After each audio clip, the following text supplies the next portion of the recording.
Bismillahirrahmanirrahim. Assalamualaikum warahmatullahi wabarakatuh. Alhamdulillahillazi ja'ala al-Qur'ana hudan linnas wa bayyinatin minal huda wal furqan.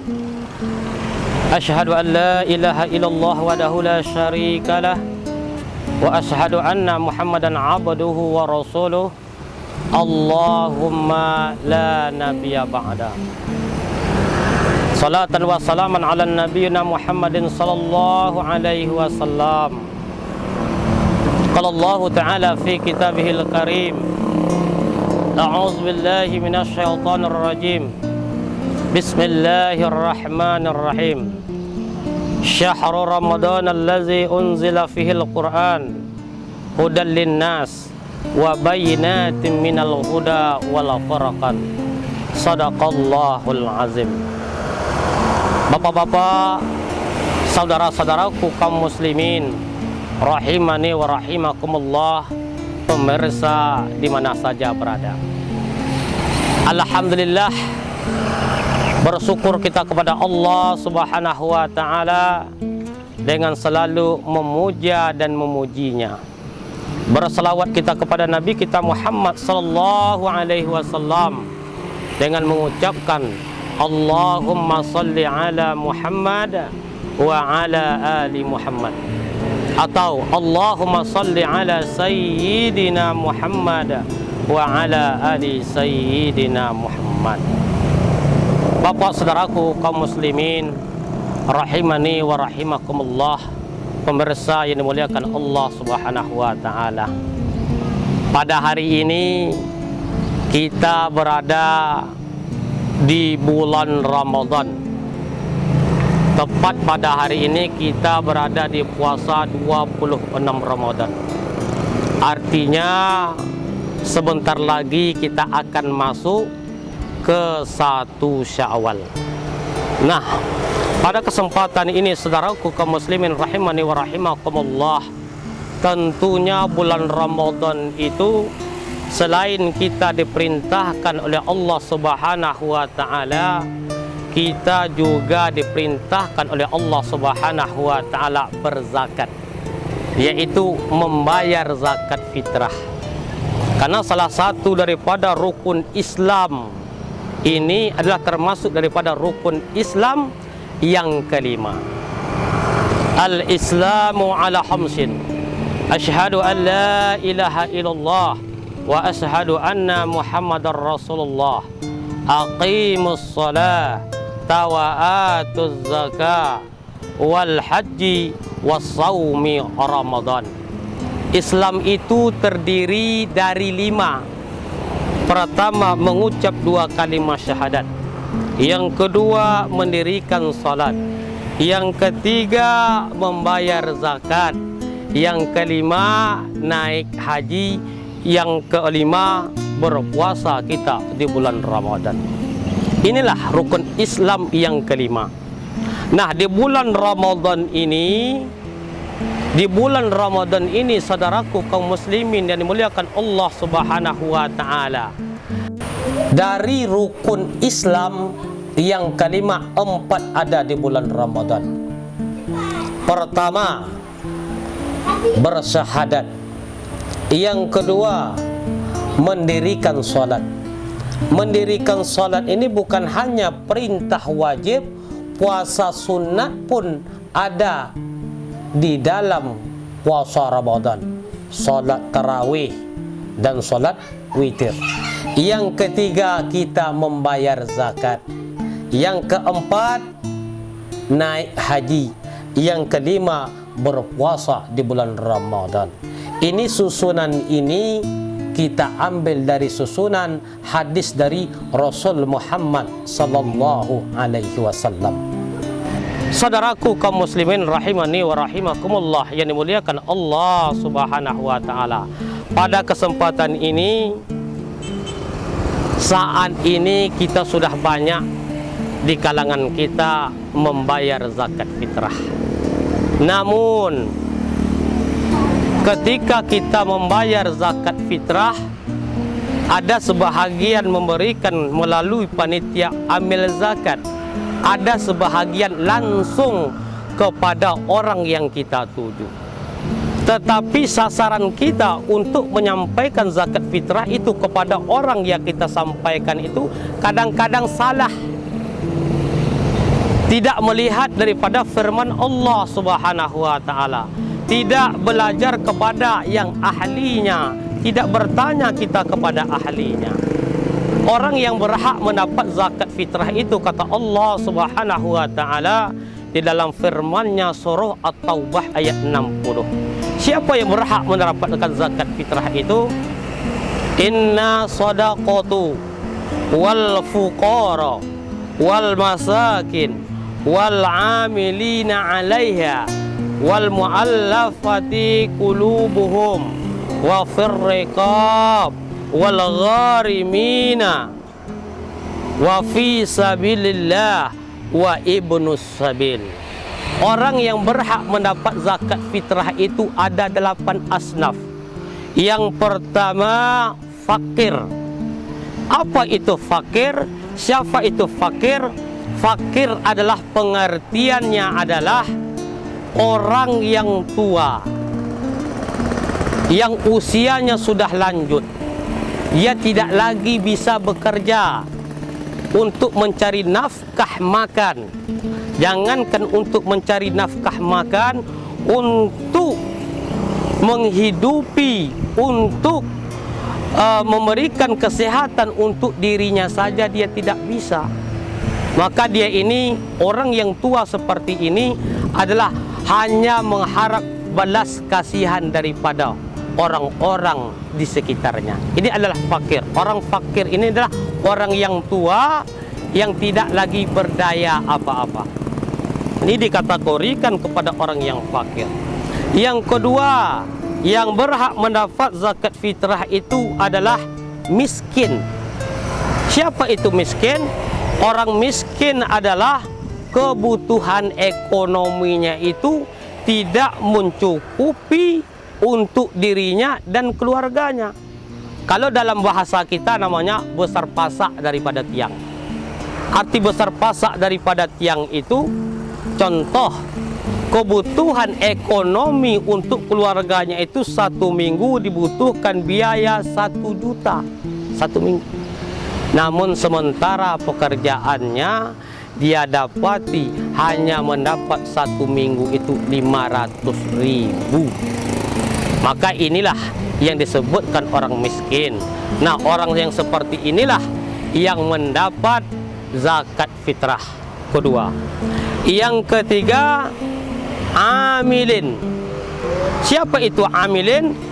Amilin adalah orang yang mengumpulkan zakat, orang yang bekerja mengambil zakat, mengumpulkan zakat-zakat orang-orang muslim. Bisa dikumpulkan di dalam lembaga masjid, bisa dikumpulkan melalui Basnas dalam lembaga-lembaga organisasi. Ini disebut dengan amil, tempat orang yang mencurahkan zakat fitrahnya kepada amil zakat. Dan amil zakat ini adalah orang yang bukan orang yang menerima, artinya orang yang mengumpulkan, dan setelah dikumpulkan pekerjaan amil zakat dibagikan kepada orang-orang yang membutuhkan. Tapi ada perbedaan, saudaraku kaum muslimin rahimani wa rahimakumullah, tentang zakat fitrah, tentang amil zakat. Kalau kita lihat dari perjalanan Rasul Muhammad sallallahu alaihi wasallam, amil zakat di zaman Nabi Muhammad sallallahu alaihi wasallam itu dia bekerja langsung ke lapangan. Makanya ayatnya jelas, khudz min amwalihim shadaqatun tutahhiruhum wa tuzakkihum biha. Ini fi'il amar, kata perintah. Khudz min amwalihim, ambil sebahagian harta mereka.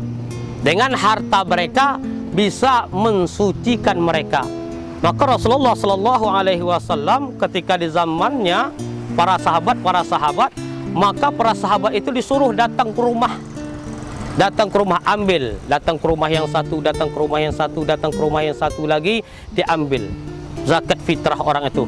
tolong bayarkan zakat tahunan, tolong bayarkan zakat tahunan. Nah, disinilah saudaraku kaum muslimin rahimani wa rahimakumullah, ketika masyarakat itu dia tidak bisa membayar zakat fitrahnya, maka sahabat pun mencatatnya. Kenapa Anda tidak membayar zakat fitrah? Wahai Amil, kami pada tahun ini sedang pencaklik, tapi rumahmu bagus. Rumah kami bagus ya para sahabat, tetapi ekonomi berkurang. Ekonomi kami tidak mendapati, tidak mencukupi untuk biaya kehidupan kami. Maka oleh para sahabat dicatat, ini orang ini tidak membayar zakat karena ekonominya susah. Namun di tempat kita hanya sebagai himbauan saja. Arti sebagai himbauan saja itu apa? Bahkan kita umumkan di masjid-masjid.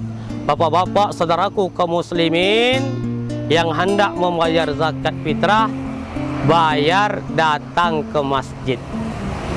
Ini perbedaan di zaman kita dengan di zaman Rasul Muhammad sallallahu alaihi wasallam. Yang berhak menerapkan zakat fitrah tadi fakir, miskin, amil zakat. Yang keempat, wal muallafati qulubuhum, muallaf, yang dilunakkan hatinya masuk ke dalam agama Islam, dan ini berhak mendapat zakat fitrah. Yang kelima, wafir riqab. Wafir riqab itu siapa? Hamba sahaya, budak-budak. Kalau dalam bahasa kita di zaman sekarang tidak ada lagi budak, itu hanya ada di zaman Nabi Muhammad sallallahu alaihi wasallam dan para sahabat. Wafir riqab wal gharimina. Wal gharim ini apa? Gharim itu artinya orang yang berhutang. Orang yang berhutang apa? Orang yang berhutang di jalan Allah Subhanahu wa taala. Contoh, dia selaku pengurus masjid, ini salah satu contoh pengurus masjid. Dia berhutang untuk kebutuhan masjid. Lalu karena dia berhutang untuk keperluan masjid, lalu biaya ekonomi rumahnya terbengkalai. Maka dia ini berhak mendapat daripada zakat fitrah. Yang selanjutnya, wa fi sabilillah.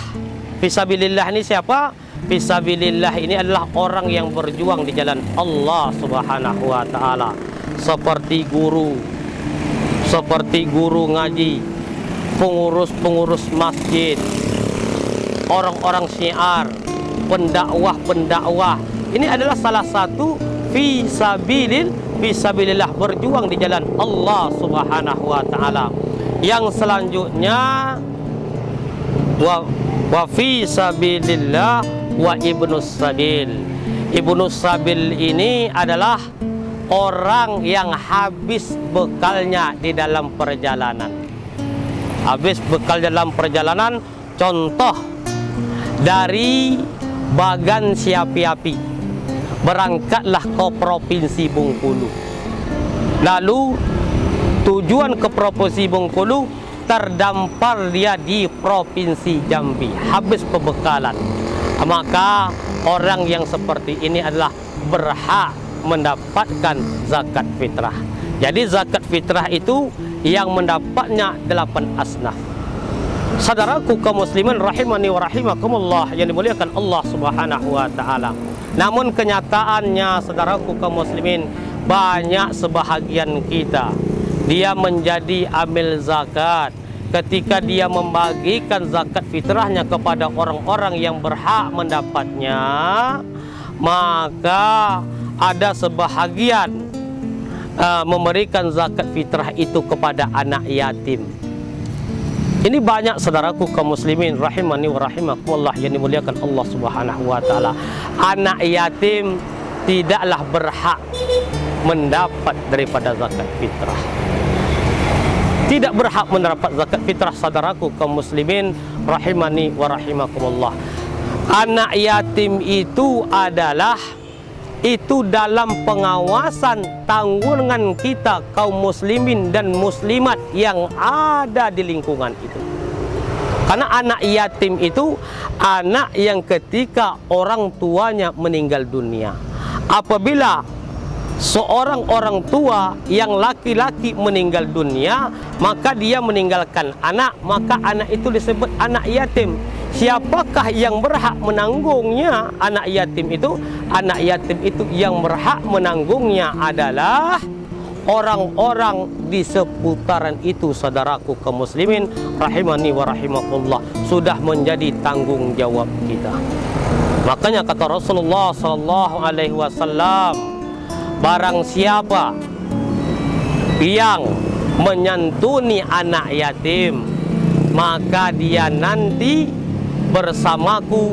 Lalu Rasulullah sallallahu alaihi wasallam menunjukkan jari telunjuknya dan melepaskan jari tengahnya, seperti ini nanti bersamaku di surga. Makanya kata Allah Subhanahu wa taala, orang yang mendustakan agama itu siapa? Di dalam surah Al-Maun jelas dikatakan oleh Allah Subhanahu wa taala, ara'aital ladzi yukadzibu biddin fadzalikal ladzi yad'ul yatim wala yahuddu ala ta'amil miskin fawailul lil musallin. Tahukah kalian orang yang mendustakan agama? Orang yang mendustakan agama itu adalah orang yang tidak mau memberi makan kepada anak yatim, orang yang tidak mau memberi makan kepada fakir miskin. Inilah orang yang pendusta agama. Hati-hati kita, saudaraku kaum muslimin rahimani wa rahimakumullah yang dimuliakan Allah Subhanahu wa taala. Anak yatim ini adalah tanggung jawab kita bersama. Tidak berhak mendapat zakat fitrah.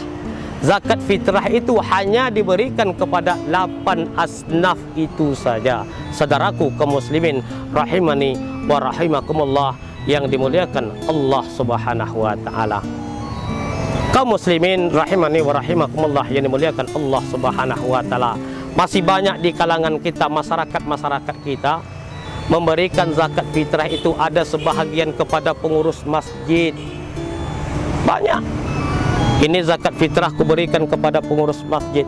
Padahal Allah sudah menetapkan di dalam surah At-Taubah itu ayat 60. Orang-orang yang berhak mendapat zakat fitrah itu ada 8 asnaf. Itulah saudaraku kaum muslimin rahimani wa rahimakumullah yang dimuliakan Allah Subhanahu wa taala. Mudah-mudahan pada kesempatan ini bermanfaat untuk kita semua. Kita tutup dengan kafaratul majelis. Subhanakallah wa bihamdika asyhadu an la ilaha illa anta astaghfiruka wa atubu ilaik. Assalamualaikum warahmatullahi wabarakatuh.